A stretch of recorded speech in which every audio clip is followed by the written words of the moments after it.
नमस्कार मित्रांनो, सर्वांना गुड मॉर्निंग। आत्ताच आमची जस्ट मॉर्निंग झालेली आहे। आता स्विमिंग पूलला आंघोळीसाठी आम्ही आलो आहे। कालची बघा पूर्ण हँगओव्हर इथे लोकांचं होतं। आता स्विमिंग पूलमध्ये आम्ही जाऊन आंघोळ करतो। थोडा स्टील होतो तर बंटी शेट्टा होईल हो रे मी पण आहे तसं। आता तो उडी मारतोय, तर चला।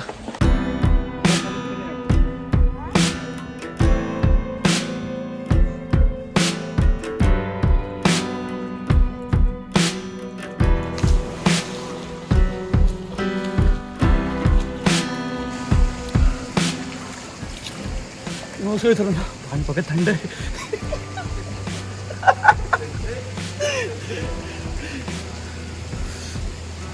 पाणी थंड आहे बघा, काय एवढं काय नाही, पण बंटी आवडतं आमचा गरम पाणी। तरी शेवटी बंटी हा गरम पाण्याने आंघोळ करून इकडे आलाय, तरी घाबरतोय तो। अवस्था खूप बेकार आली, थंडी थंडी लागायला लागली, थंडी थंडी झाली। आपण ॲटून उडी मारत आला।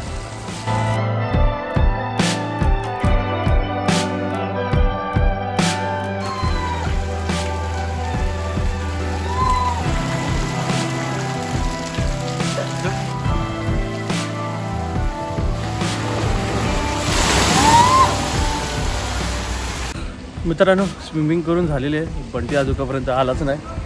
थंडी होतं, हां थंडी आता बाहेर आलं तर थंडी लागतं, आतमध्ये काय गरम होतं सिरियसली। बाहेर थंडी आहे, हवा पण थंड आहे ना, तर मला बाहेर थंडी वाजतं, आतमध्ये काही गरम वाटतं, खूप गरम वाटतं। एकदा तुम्ही गेला ना आतमध्ये तर खूप गरम लागतं। हा बघा गरम आंघोळी करून आलेला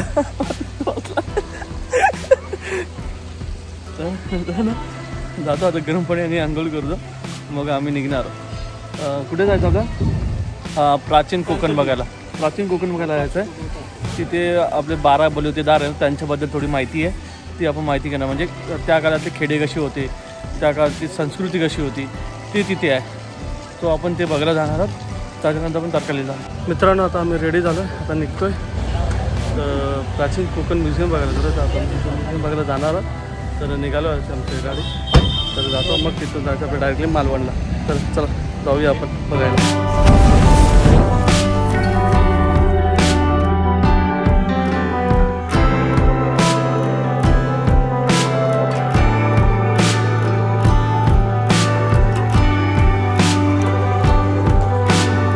मित्रांनो, आपण इथं आलो तर आपल्याला इथे तिकीट काढावं लागेल। इथे बघा आपली मावशी मावरा घेऊन चालले आहे।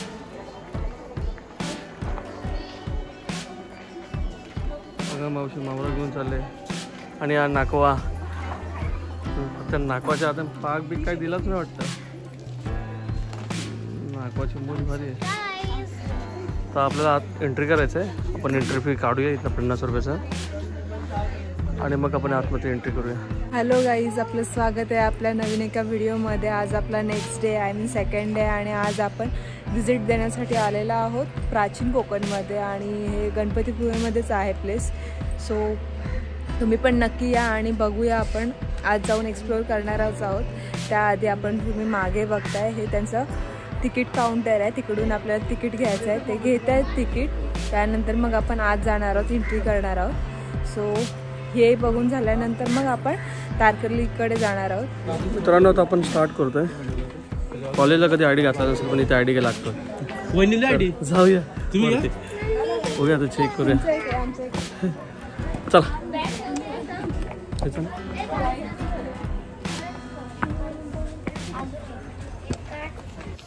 नमस्कार, मी सिद्धी प्राचीन कोकणमध्ये आपले स्वागत करते।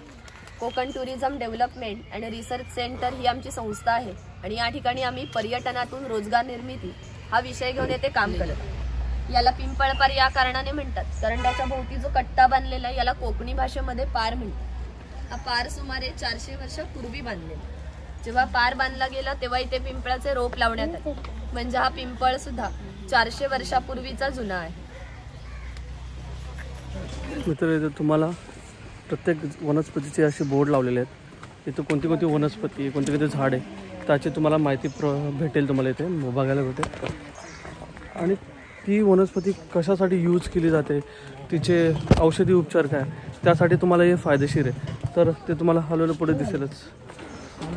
मित्रांनो, आपण आता मसाल्याचे पदार्थ आणि मसाल्यामध्ये कोणते कोणते पदार्थ आहेत आणि त्यांची वनस्पती कशी असते, झाडं कशी असतात, ते आपण इथे बघणार आहोत. तर बघूया ते मसाल्याचे पदार्थ कुठले कुठले वनस्पती आणि आपण डेलीच्या जीवनामध्ये आपण मसाल्यामध्ये कुठली कुठली टाकतो, काय टाकतो, हे तुम्ही आपण त्यांची वनस्पती कशी असते हे बघणार आहोत.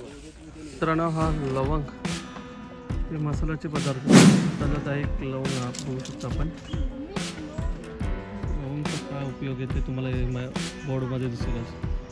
ते दिसते ते लवंगचे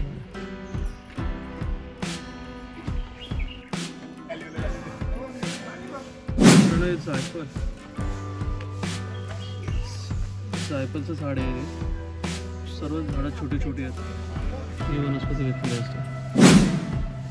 कशासाठी यूज होते ते तुम्हाला इथे या बोर्डमध्ये दिलेलं आहे.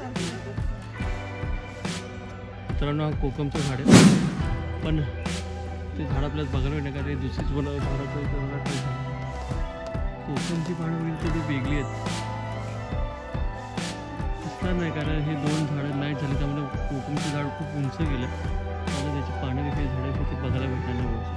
दालचिनी, हे दालचिनीचं झाड आहे आणि हे करंटली आता एवढं छोटं झाड आहे आणि या झाडाला मोठं होण्यासाठी खूप वर्ष लागतात. आणि त्याच्यातून वरची साल काढून ते आतलं जे आवरण असतं त्यातून ती दालचिनी तयार केली जाते आणि त्याची जी पानं असतात त्याच्यापासून आपण तमालपत्र आपल्याला भेटतं. हे तुम्ही झाड बघताय, हे आंबे हळदीचं झाड आहे आणि हळद ही आपल्याकडे खूप वनस्पती, औषधी वनस्पती म्हणून बघितलं जातं त्या हळदीकडे. आणि ही आंबा काली मिरी आहे. काली मिरीची वेल दिसते, ही काली मिरीची वेल आहे आणि त्याला काली मिरी आलेत बघा. पुढे गेले. हां, हे बघा काली मिरी आलेत. हे अजून कच्चे आहेत.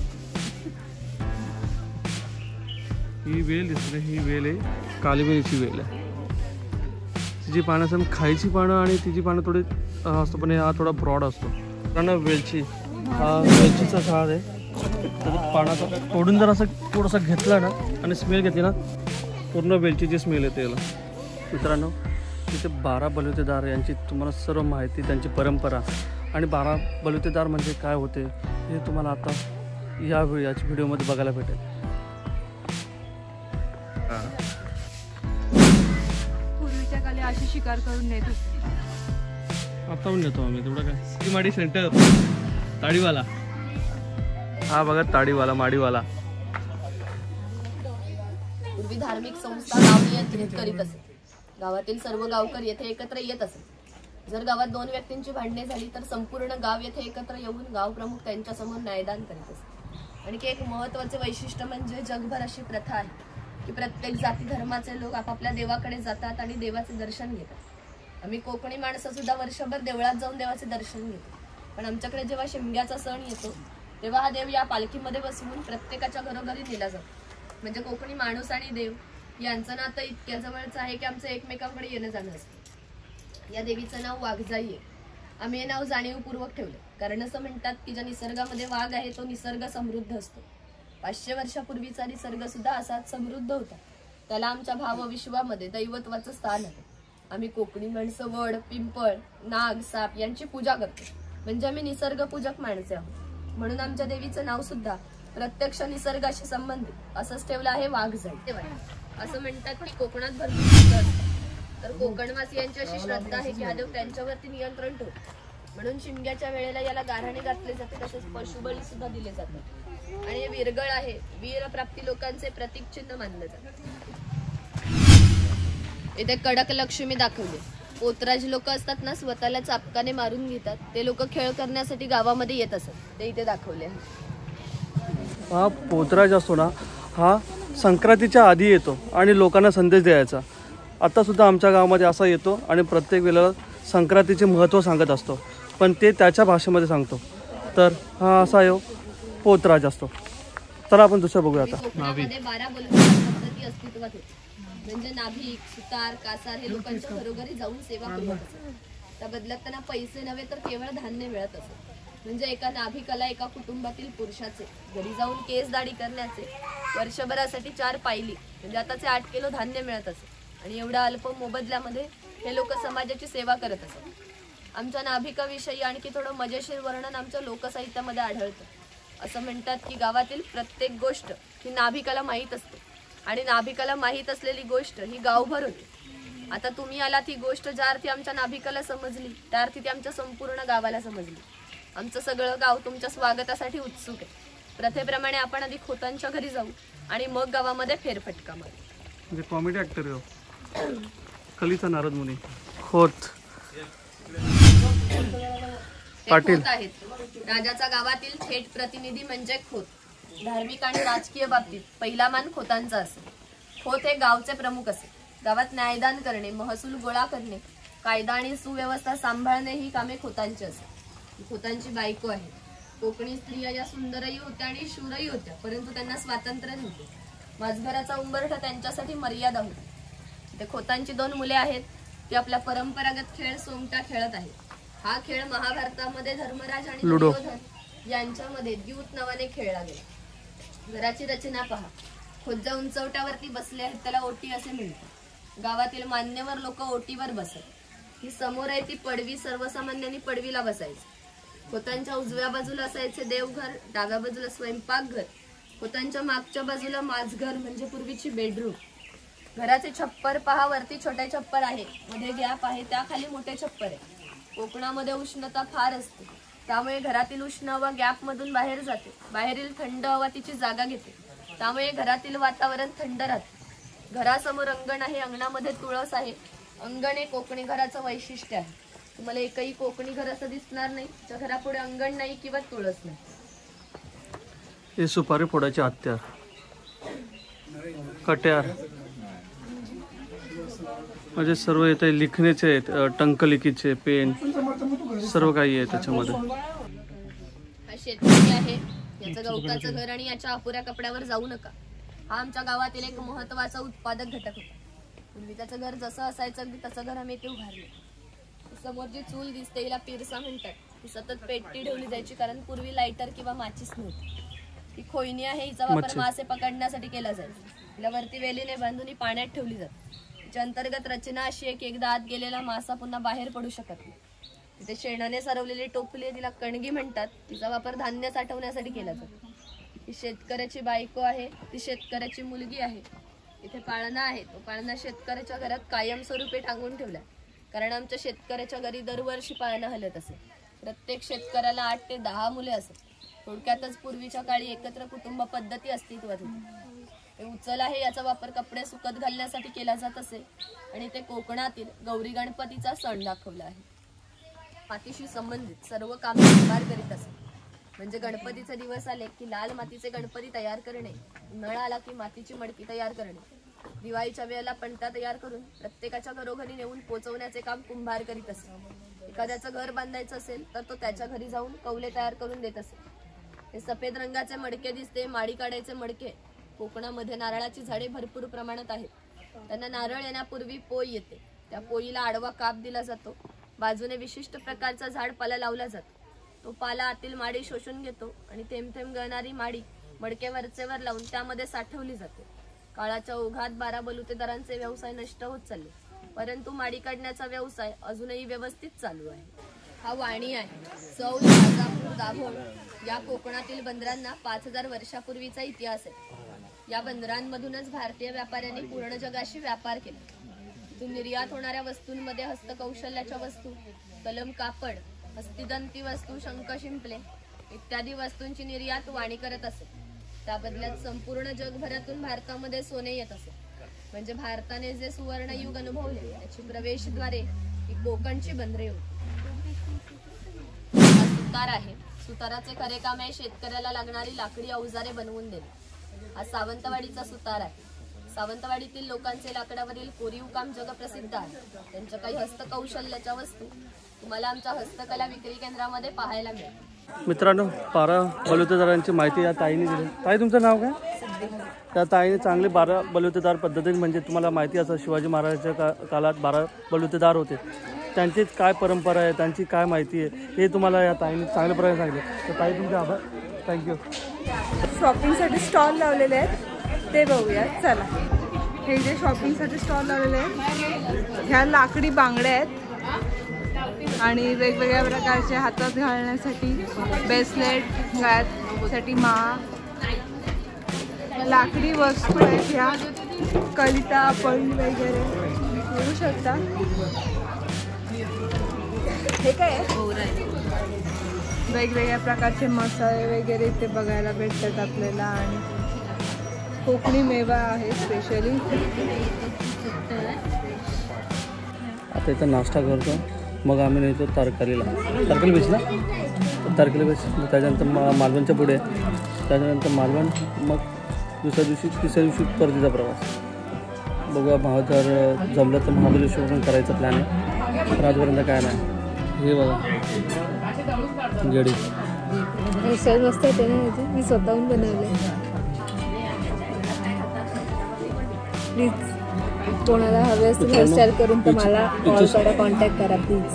मित्रांनो, इथे शॉपिंग म्हणजे लहान मुलांचं खाणं, म्हणजे चिंच, ते आंबावडी, काय कोकम, लहान मुलांचे ते का आंबट गोला असतात ना, काय बोलतात त्याला, सी विटॅमिनचे गोला, त्यात त्याला आंबट गोला बोलतात. हेच फक्त इथं खाणं, बाकी काय नाही. मित्रांनो, आपण जेजुरीची मिसळ खाल्लेली तर डोळ्यानं पाणी आलेलं. तिच्या पण वरती चाललेली वाट लागलेली. आता ही मिसळ कशी आहे, आता रत्नागिरीची मिसळ कशी आहे आपण पाण्यावर नाही. गणपती ते रत्नागिरीमध्ये चाललं ना, पण प्रॉपर आता त्याला डेस्टिनेशन दिलेलं आहे ना. भाजलेली थालीपीठ आहे, भाजणीचा थालीपीठ, सॉरी भाजणीचा थालीपीठ आहे आणि मिसळ आहे.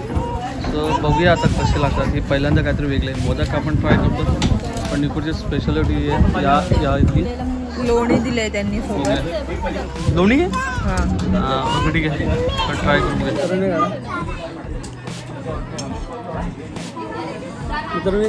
हे आहे ना, ही दहीसोबत खायचं आहे.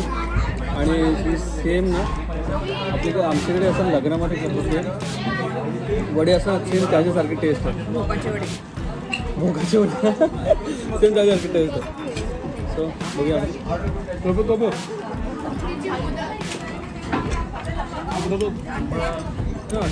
सेम वडे लग्नामध्ये करतात, सेम तसे वडे. मोदक बेस्ट आहे. मिसळ करूया.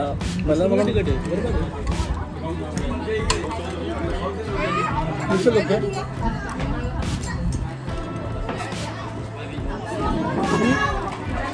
तिकट थोडी तिकट नाही आहे. जेव्हा आपण खाली होती ना पहिल्या, ती किती तिकट होती आपल्याला माहिती. ती तिकट नाही आहे. त्याच्यामुळे टोमॅटो आहे, कांदा आहे, वरती शेव आहे. हा पहिल्यांदाच असा प्रकार बघितला. म्हणजे आपण भेलीमध्ये वरती कसा कांदा, टोमॅटो, शेव टाकतो त्या प्रकारचं असं आहे. त्यामुळे ती मोठी तिखट नाही आहे. तर खाऊया आणि मग आपण पुढे निघूया.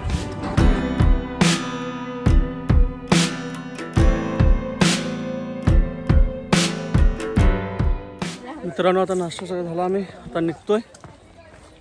आता तारकर्ली बीचला जायचं आपल्याला. तर इथून आता निघायचं. गणपतीपुळेला आपण आता बाय बाय करूया आणि पुढे जाऊया.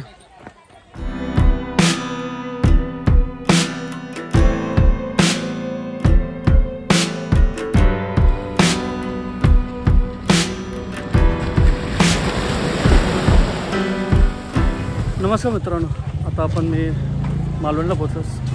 हा मालवण बीच आहे. तर आपल्याला सिंधुदुर्ग किल्ल्यामध्ये जायचं आहे. आता सिंधुदुर्ग किल्ला पुढेच आहे. तर आपण तिकीट काउंटरला बघूया आपल्याला तिकीट भेटतात का नाही. त्याचा टाईम असा लिमिटेडच आहे, 6 वाजेपर्यंत असतं. आत्ताच झाले तर 4:30 झाले. त्यामुळे काय तिकीट देतील की नाही हे आपण बघूया. तर तिकीट भेटली तर चांगलीच गोष्ट आहे. तर बघूया. ते बघा मस्त व्ह्यू आहे आपल्याला. पाठीमागे हा दिसतोय, तिकडे किल्ला आहे, सिंधुदुर्ग किल्ला आहे. तर बघू मित्रांनो, आपण आता मालवण बीचवर आहेत. इथून बघितला तर तुम्हाला तिथं सिंधुदुर्ग किल्ला दिसेल. या साईडला हा दिसतो तुला तुम्हाला सिंधुदुर्ग किल्ला आहे. तर आपला त्या किल्ल्यावर जायचे. वेटिंग खूप लाईनीसाठी तिकीट काढण्याची खूप वेटिंग आहे. आपण वेटिंगमध्ये तिकीट काढलं आपण तिथे जायचं आहे. 6पर्यंत टायमिंग असतं. सकाळी 8 ते संध्याकाळी 6पर्यंत टायमिंग असतं. तोपर्यंत आपण जाऊ शकतो. 1 तास आपल्याला मिळतं तिथे फिरण्यासाठी. आणि मला वाटतं तिकीट असेल तिथे काहीतरी 100 रुपये तिकीट आहे. सो जा आणि महाराजांचा इतिहास बघा. तिथे महाराजांचं काहीतरी आय थिंक मला वाटतं हाताचे थम्स आहे, तर ते पण बघायला भेटेल. सो बघूया आपण ते. मित्रांनो तो आहे सिंधुदुर्ग किल्ला. तर आपल्याला तिथे जायचं आहे. आपल्या बोट वेटिंग इकडे, इथून आपल्याला असं जायचं आहे तिकडे. तर अजूनपर्यंत काय आपली बोट वगैरे झाली नाही. खूप सारे लोक वेटिंगमध्ये आहेत. तर बघू आता वेटिंग करूया आपण. एक चांगला व्ह्यू आपण बघूया. मित्रांनो तिकीट तर काढलेत आपण, आता जाऊया आतमध्ये, बघूया आतमध्ये. तर बोटिंगची वेट करूया. चला.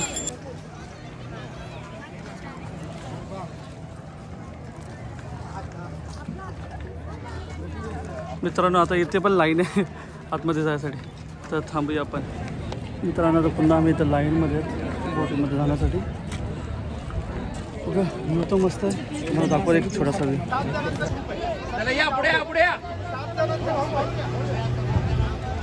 मित्रांनो अशा बोटी येतात.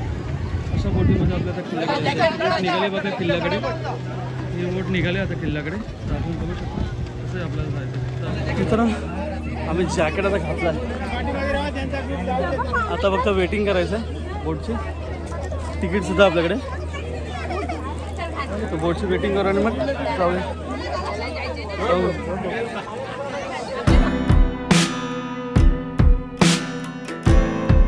मित्रांनो आम्ही आता बोटिंग बघतो. आता निघतोय.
आपण आलेलो आहोत सिंधुदुर्ग किल्ल्यावर आणि आता आपण आज जाऊन ते एक्सप्लोर करणार आहोत. स्पेशली जिथे शिवाजी महाराजांनी किल्ला बांधण्याच्या टायमिंगला जो ठसा उमटवला होता त्यांच्या हाताचा, तो आपण बघणार आहोत. आणि स्पेशल मी त्यासाठी आले बघायला. I am so excited. चला जाऊन बघूया. आणि बाकी ज्या गोष्टी आहेत हे बघा, ह्यांचं काय चाललंय बघा. आणि या गोष्टीचं, या किल्ल्याचं स्पेशल वैशिष्ट्य म्हणजे कोकणातील जे किल्ले आहेत ते पाण्यामध्ये आहेत आणि एवढ्या खाऱ्या पाण्यात असून पण त्या किल्ल्याच्या आतमध्ये तुम्हाला नारळी पोकळीच्या बागा आणि स्पेशली गोडा पाणी भेटेल. म्हणजे पिण्याचं पाणी जे असतं ते तुम्हाला अवेलेबल आहे तिथे. सो चला इथे शिवाजी महाराजांचा हाताचा ठसा आहे ते आपल्याला बघायचं आहे. तर आपण इथे जाणार आहे. आता एंट्री ही इथे आपण बघू शकतो. इथे एंट्री आहे, तिथून आपल्या इकडे जाते. इथे ठसा आहे हाताचा, ते आपल्याला बघायचं आहे. सो आपण लवकर जाऊया का अंधार पण होत आहे.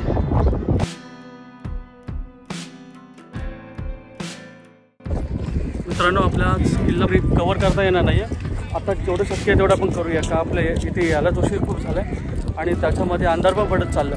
त्यामुळे किल्ला किती आपल्याला बघता येईल ते सांगता येत नाही. तर आज जेवढं शूट करतो ते आपण करूया. जर नाही झालं तर आपण नेक्स्ट टाईम पक्का येऊया इथे आणि सर्व आपण किल्ला एक्सप्लोर करूया. सो आपण जाऊया किल्ल्यामध्ये. पण एंट्री करतोय आता.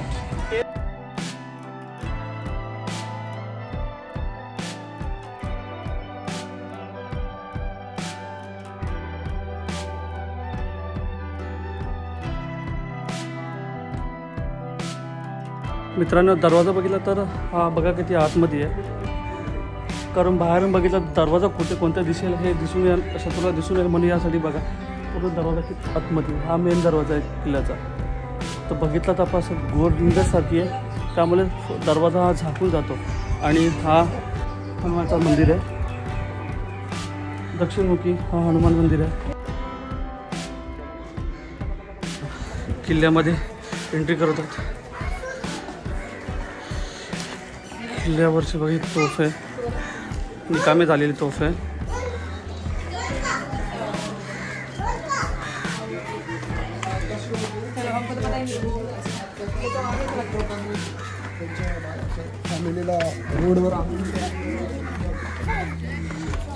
किल्ल्याची पूर्ण माहिती याच्यामध्ये तुम्ही स्टॉप करून पाहू शकता. किल्ल्याची पूर्ण हिस्ट्री येते.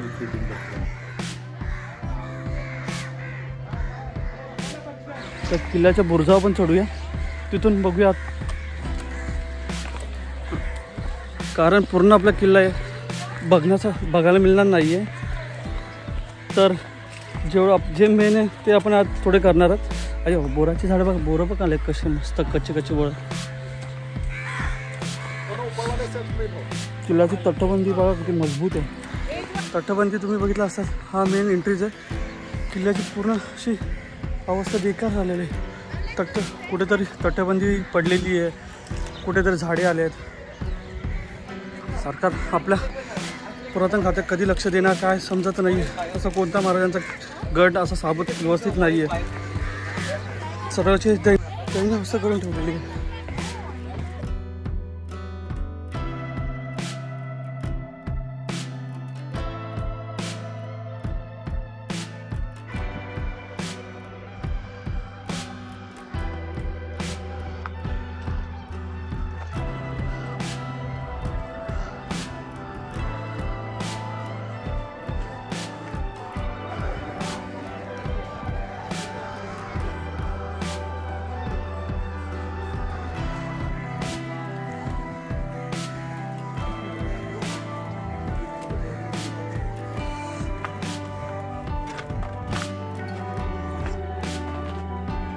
सैनिकासाठी होती ही खिडकी. अशासाठी असतं बाहेरील लोक बघण्यासाठी किंवा बाहेरील असलेले शत्रू बघण्यासाठी ही होती. बाहेरून बघितलं तर छोटी आहे आणि इथून बघितलं तर खूप असा व्ह्यू मोठा दिसतो. काय म्हणतो चल. तर मित्रांनो आपल्याला तिथे जायचं. महाराजांच्या हाताचा पंजा आहे ते बघूया आपण. मित्रांनो तिथं महाराजांच्या हाताचा ठसा आहे. ते प्रत्येक मावल्याला बघण्याचं म्हणजे सौभाग्य, एक देवाचं दर्शन करण्यासारखं आहे. तर ते आपण बघणार आहोत.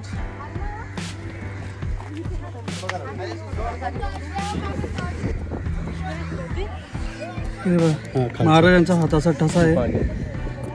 हे दिसतंय महाराजांचा हाताचा ठसा आहे. मित्रांनो छोट्याशा ह्याच्यामध्ये महाराजांचा हाताचा ठसा आहे ते आपण बघितलं. आहे का? ओके बघूया आता. पण ते बघूया आता नक्की काय आहे. पण महाराजांच्या हाताचा ठसा इथंच आहे. हा मी आता बघितला आणि ते तुम्हाला बघायला भेटणारच. तर बघूया ते काय खाली पाय की काय. हे बघा महाराजांच्या पायाचा ठसा आहे. मित्रांनो देवाचं दर्शन केल्यासारखं वाटलं. कारण महाराजांचा हाताच्या पंजाचा ठसा आणि पायाचा ठसा हा बघायला भेटला. कारण आज सिंधुदुर्ग किल्ल्यावर येण्याचा आमचा असं योग नव्हतं. पण हे बघण्यासाठी मला यायचंच होतं. काही झालं मला हे बघायचंच होतं. त्यासाठी मी एक प्लॅन कॅन्सल केला आणि इथे आलो. पण किल्ला आपल्याला जास्त एक्सप्लोअर करता येणार नाही आहे. थोडेफार आपण बघणार आहोत. तर बघूया. जे थोडे काही शूट झाले ते गोड मानून घ्या हेच मी प्रार्थना करतो. काय मस्त व्ह्यू आहे. सगळे नारळाचे झाडच झाडं.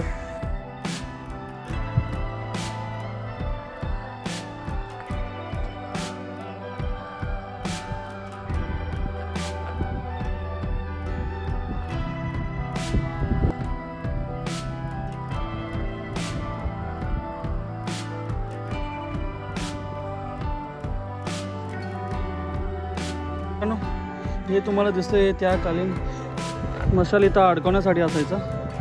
कारण या बुरुजावर उजेड देण्यासाठी इथं मशाल ठेवायची.